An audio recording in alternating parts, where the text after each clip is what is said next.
మిత్రుడు Praveen Kumar IPS officer, ఏ రోజు కూడా ఆయనను గౌరవించినాం.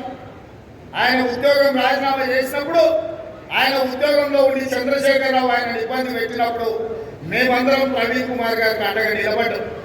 ఆయన ఉద్యోగ రాజీనామా చేసినప్పుడు మేము కూడా బాధపడ్డాం.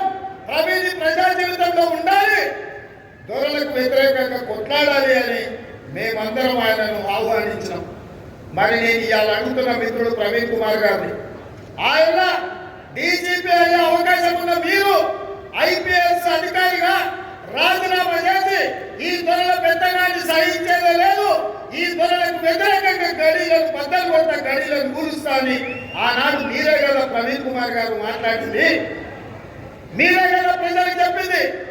ప్రభుత్వ అధికారిగా నన్ను పని చేయనిస్తలేడు చంద్రశేఖరరావు, అందుకే ఈ ప్రభుత్వ ఉద్యోగానికి రాజీనామా చేసిన ప్రజా జీవితంలోకి వస్తున్న ప్రజల తరఫున కొట్లాడతా చంద్రశేఖరరావు గద్దె దించుతా అని చెప్పినావు కదా.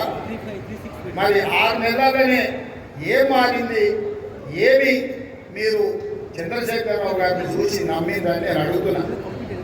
నిజంగానే మీరు చంద్రశేఖరరావుకు వ్యతిరేకంగా కొట్లాడాలంటే మీ ఉన్న బీఎస్పీ పర్వాలేదు, లేకపోతే కాంగ్రెస్లోకి వచ్చైనా చంద్రశేఖరరావుతో కొట్లాడడానికి అవకాశం ఉండే. కానీ 2 కాదని ఎవరికైతే వ్యతిరేకంగా మీరు రాజీనామా చేసిందో, ఎవరినైతే 4 కోట్ల తెలంగాణ ప్రజలు తిరస్కరించి 100 మీటర్ల కోతి తీసి మాటు కట్టిరో, ఇవాళ నువ్వు మళ్ళా సమాధుల కాడ పోయి ఆ సమాధులకు పూల దండలేసి సమాధిలో పాతుకుపోయిన చంద్రశేఖరరావును ఎందుకు భుజాల మీద పెట్టి మోసుకొని తిరగాలనుకుంటున్నావు మిత్రమా అని నేను అడుగుతున్నా. ఎందుకు నువ్వు మద్దతు పలుకుతున్నావు? ఈ 10 ఏళ్ళు తెలంగాణ రాష్ట్రంలో శాసనసభలో మేము, నా మిత్రుడు సంపత్ కుమార్ మాదిగల ఏబిసిడి వర్గీకరణ మీద తీర్మానం ప్రవేశపెడితే పోలీసులను లోపలికి రప్పించి గొర్రెలు ఇచ్చినట్టు ఈ అసెంబ్లీల నుంచి మమ్మల్ని బయట పడేసి అఖిల పక్షాన్ని వర్గీకరణ కోసం ఢిల్లీకి తీసుకెళ్తారు 10 ఏళ్ళు మమ్మల్ని నిండా ముంచారు. మేము అనుకూలంగా వర్గీకరణకు ఉంటే మమ్మల్ని బయటపడేసిన చంద్రశేఖరరావు పక్కన చేరినాం అంటే ఇవాళ మీరు వర్గీకరణకు వ్యతిరేకమా అని చెప్పి మిత్రుడు ప్రవీణ్ కుమార్ నేను అడగదలుచుకున్నాను. 10 ఏళ్ళు నరేంద్ర మోడీ ఒక రకం మోసం చేస్తే చంద్రశేఖరరావు ఇంకొక రకంగా అన్యాయం చేశారు. వర్గీకరణకు వ్యతిరేకంగా 10 ఏళ్ళు పనిచేసిన చంద్రశేఖరరావు పక్కన మీరు చేరి ఇవాళ మీరు ఓట్లు అడుగుతారు. మరి మా మిత్రుడు ప్రవీణ్ కుమార్ గారు ఎట్లా అనుకున్నారో నాకు తెలియదు, కానీ దోమకు ఎంత పెద్ద తొండం ఉన్నది ఏం అవుతుందా? దోమకు కూడా రక్తం తీసుకోనికే తొండం ఉంటుంది. ఆ దోమకు తొండ ఎంత పెద్దగా ఉన్నది ఏకు కాదు. మరి ఎందుకు ఏకు తిరిగి దోమ దగ్గరికి పోయిందో ప్రవీణ్ కుమారే ఈ ప్రజలకు చెప్పాలి. గారికి సన్స్ట్రోక్ కొట్టింట్లేసి తాళం వేసి టికెట్ తెచ్చుకున్నాడు బీజేపీలో పోయి. ఏమున్నదా ఇవాళ ప్రవీణ్ అయినా భరత్ కుమార్ అయినా ఎల్ఏకి ఎద్దు లేదంట, మల్లయ్యకు బండి లేదంట. ఇద్దరు కలిసి సిద్ధంగా జాతర పోదామని మొక్కుతున్నాడు. ఆయనకు ఎద్దు లేదు, ఈయనకు బండి లేదు. ఇద్దరు కలిసి సవారి తీసి సిద్ధంగా జాతర పోతారంటే ఇది శాస్త్రమైన పనేనా?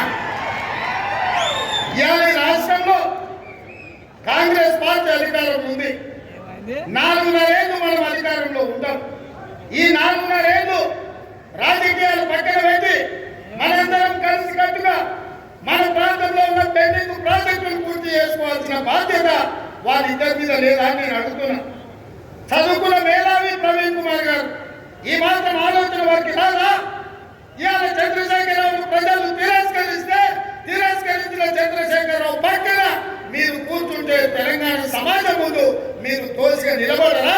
మాదిగ జాతికి ద్రోహం చేసిన చంద్రశేఖరరావు నువ్వు భుజాల మీద పోస్తే రేపు వర్గీకరణకు అన్యాయం జరగదా? మాదిగల వర్గీకరణ ఎట్లా జరుగుతుంది? నేను మిత్రుడు ప్రవీణ్ కుమార్ గారిని నేను అడగదలుచుకున్నా. నాకు కోపం లేదు ప్రవీణ్ గారి మీద, బాధ ఉన్నది.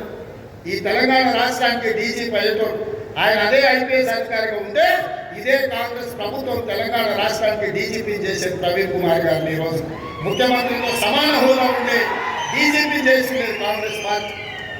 ఇదే కాదు, తెలంగాణ రాష్ట్రం వచ్చిన తర్వాత మన ప్రభుత్వం ఏర్పడిన తర్వాత తెలంగాణ పబ్లిక్ సర్వీస్ కమిషన్ లో 30 లక్షల నిరుద్యోగులు నమోదు చేసుకున్నారు. 2 లక్షల ప్రభుత్వ ఉద్యోగాలు ఖాళీలు ఉన్నాయి. భర్తీ చేయడానికి లక్షలాది మంది నిరుద్యోగ యువకుల కళ్ళల్లో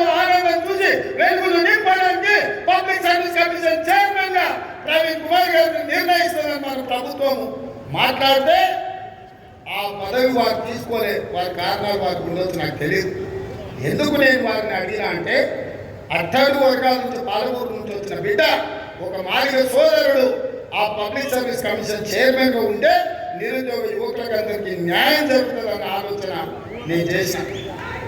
ఆ పదవి తిరస్కరించి ఇవాళ దొరల గడీల దగ్గర కాపలా నిలబడడానికి మిత్రుడు ప్రవీణ్ కుమార్ గారు నిలబడ్డారు. మిత్రులారా, మీరు వేసే ఓటు ప్రవీణ్ కుమార్కు కాదు, మీరు వేసే ఓటు మన మీరు పొందబెట్టిన చంద్రశేఖరరావు పోతుంది తప్ప ఓటు ప్రవీణ్ కుమార్ పోదు.